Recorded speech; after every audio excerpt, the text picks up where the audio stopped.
విషయాలను మీలో పాయింట్అవుట్ చేసి చూపించి మీరు పరిశుద్ధంగా లేరు అని మిమ్మల్ని నిందించిన వారిని బట్టి మీరు గిల్టీగా ఫీల్ అయ్యి వెనక్కి వెళ్ళిపోయారేమో.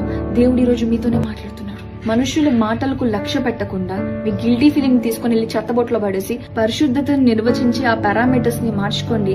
పరిశుద్ధంగా మారడానికి ఆయన సహాయం తీసుకోండి. ఎందుకంటే ఆయన పాపాన్ని తృణీకరించాడమ్మా, పాపుల్ని కాదు.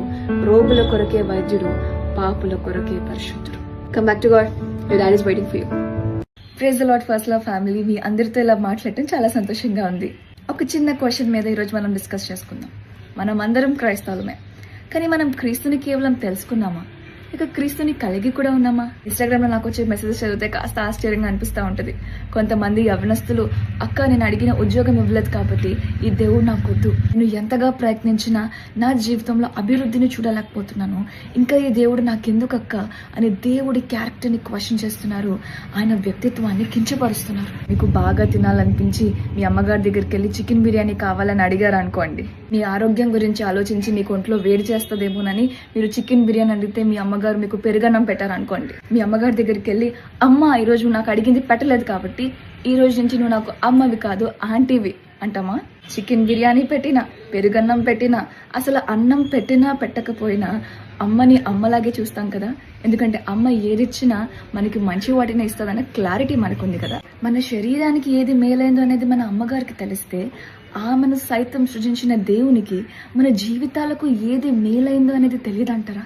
క్రీస్తుని కలిగి ఉన్న వారు క్రీస్తు ఇచ్చినా ఇవ్వకపోయినా క్రీస్తుని కలిగే ఉంటారు. ఎందుకంటే ఒకరోజు లేట్ అయినా సింహపు పిల్లలు ఆకలి కొనువు అనే క్లారిటీ వాళ్ళకుంది కనుక. మీకేంటక్క మీరు అడిగినవన్నీ దేవుడు ఇచ్చారు కాబట్టి మీరు ఇలాగే మాట్లాడతారు అని మీరు అనుకుంటున్నారేమో. అప్పుడైనా ఎప్పుడైనా నేను చెప్పుకోదగ్గ బలం ఏదైనా ఉంది అంటే అది ఇదొక్కటే. అయ్యో ఇది తప్ప నా దగ్గర ఇంకేమీ లేదే అని నేర్చిన రోజులు ఉన్నాయి, ఇది తప్ప నీకు ఇంకేం కావాలి అని దేవుడు నన్ను ప్రశ్నించిన రోజులు ఉన్నాయి. డాడు ఇది తప్ప నాకు ఇంకేది అక్కర్లేదు అనే స్థితిలో దేవుడు నన్ను పెట్టాడు.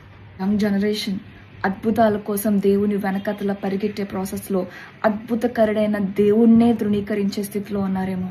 జాగ్రత్త. క్రైస్తవులుగా క్రీస్తుని తెలుసుకుని వదిలేకండి, క్రీస్తుని కలిగి ఉండండి. ఎందుకంటే మీరు అడగక ముందే మీ అక్కర్లు తీర్చినప్పుడు ఆయన దేవుడే, మీరు అడిగింది అడిగినట్టు ఇచ్చినప్పుడు ఆయన దేవుడే, మీరు అడిగింది ఇవ్వలేనప్పుడు ఆయన దేవుడే, మీరు అడిగిన వాటికంటే శ్రేష్టమైన బహుమానాలు మీకు ఇచ్చినప్పుడు కూడా ఆయన మీ దేవుడే.